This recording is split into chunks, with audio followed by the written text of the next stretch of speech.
Hi dear students, a warm welcome to Learn Poem. Dear viewers, like, share, comment and subscribe our channel if you like it.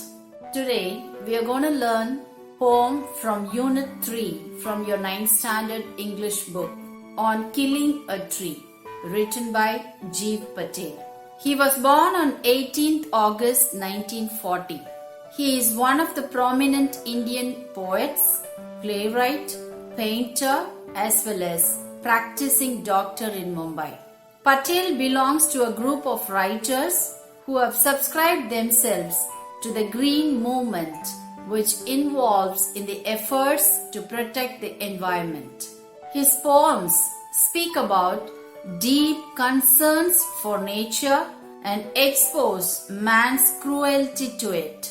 His famous works include Evening, Forensic Medicine from Bombay Central and Mirrored Mirroring. He has also written 3 plays named Princess, Savaska and Mr. Begram. This poem on killing a tree is taken from his poetry collection, Poem, published in 1966. Dear children, trees are the longest living organisms on the planet. A single tree produces approximately 260 pounds of oxygen per year. Over the course of tree's life, a single tree can absorb 1 ton of carbon dioxide. Trees keep our air supply clean, reduce noise pollution, improve water quality, provide food, create shade, and help prevent soil erosion. A study says 15.3 billion trees are cut down every year, but only 5 billion are replanted. And the fact is, life could not exist on earth without trees because they produce most of the oxygen that humans and wildlife breathe. So dear children, let us save trees and plant more saplings. Dear students, let's now learn the introduction to the poem, which speaks about the pain of trees. It is a sensitive poem. The poet talks about 2 things here. Number 1, the poet persuades the readers not to destroy trees. He highlights the fact that trees are living things, and he equates trees with humans to convey the message that trees should not be cut because destroying or cutting trees is just like killing a human being. The poet describes the cruelty of a man in killing the tree. Number 2, the poet talks about the inequalities in the society, the evil thoughts which a human mind contains, and man's misconceptions with regard to nature. These cannot be eradicated by mere criticisms, but it should be uprooted like killing a tree to destroy or to eradicate completely from the society. Dear children, it is a protest poem written in stanzas of irregular length. It is written in free verse. Let us learn the meaning for few words to understand the poem easily. Jab, quick or rough blow. Consuming, absorbing. Crust, skin. Leprous, covered with scales. Sprouting, germinating. Hack, cut into pieces violently. Chop, cut. Twigs, shoots or small branches.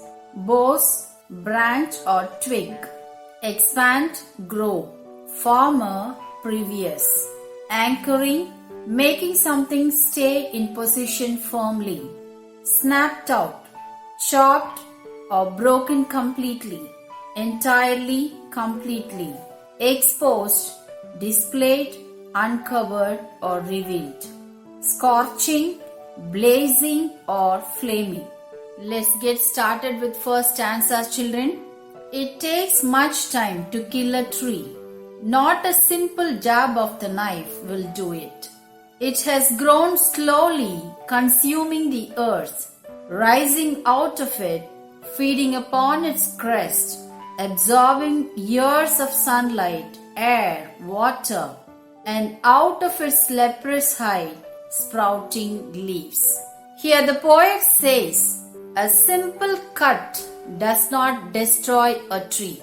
The tree has grown gradually over a period of time, taking roots in the soil. The plant takes nutrition from the soil to grow into a big tree. The tree is firmly bound to the soil. It takes years of sunlight, water, and air to grow into a strong trunk and have numerous leaves. Let's go with second stanza. So hack and chop, but this alone won't do it. Not so much pain will do it. The bleeding bark will heal, and from close to the ground will rise curled green twigs, miniature boughs which, if unchecked, will expand again to form a size. Here the poet tells, we humans cut violently and chop the bark of trees into many pieces.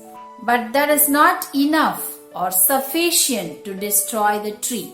Bark of the tree which is cut gives out sap just like human being bleeds on cutting or hurting. Gradually, the bleeding bark will heal like human, and new branches and twigs will come from there and grow into a tree of previous size.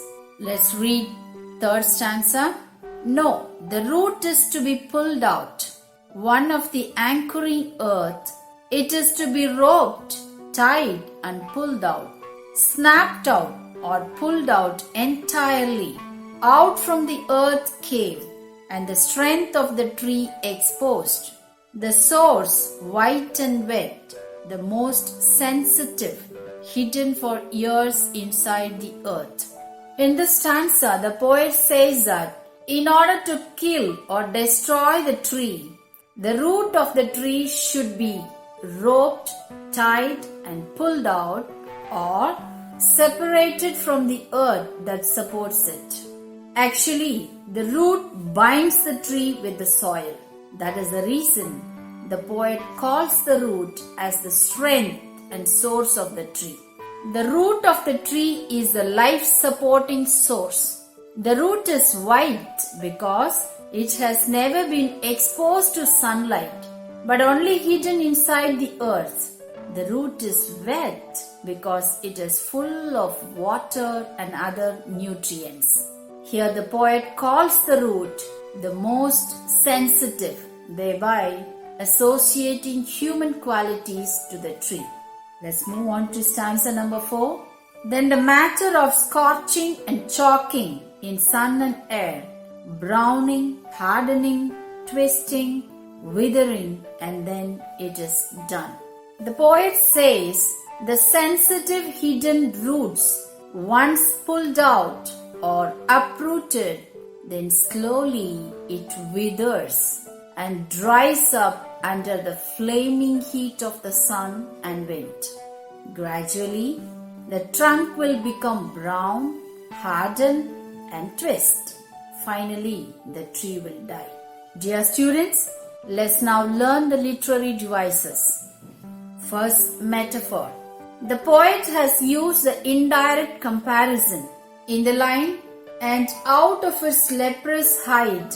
Leprous hide, the uneven color and the surface of the trunk of a tree is compared to the skin of a person suffering from leprosy.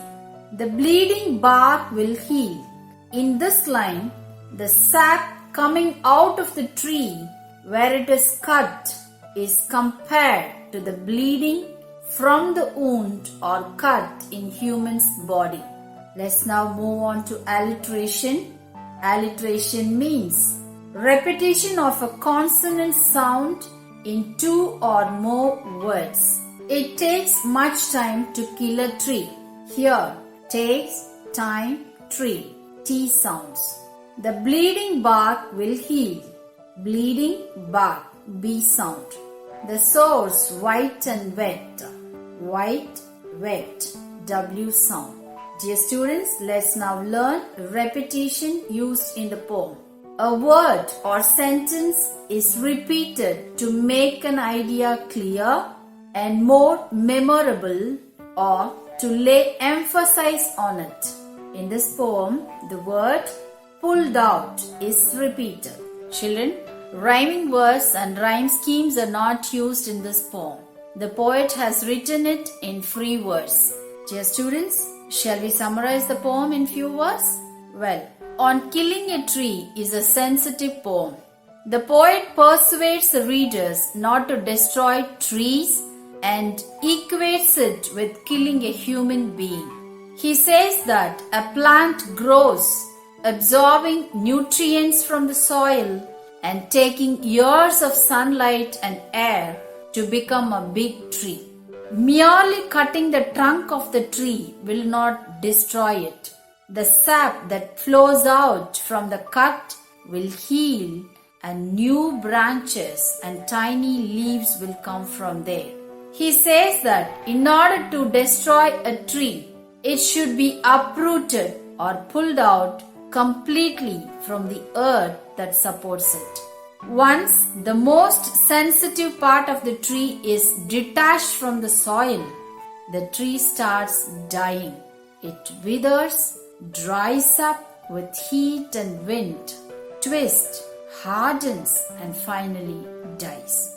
Dear children, read the poem repeatedly and memorize it. Study well.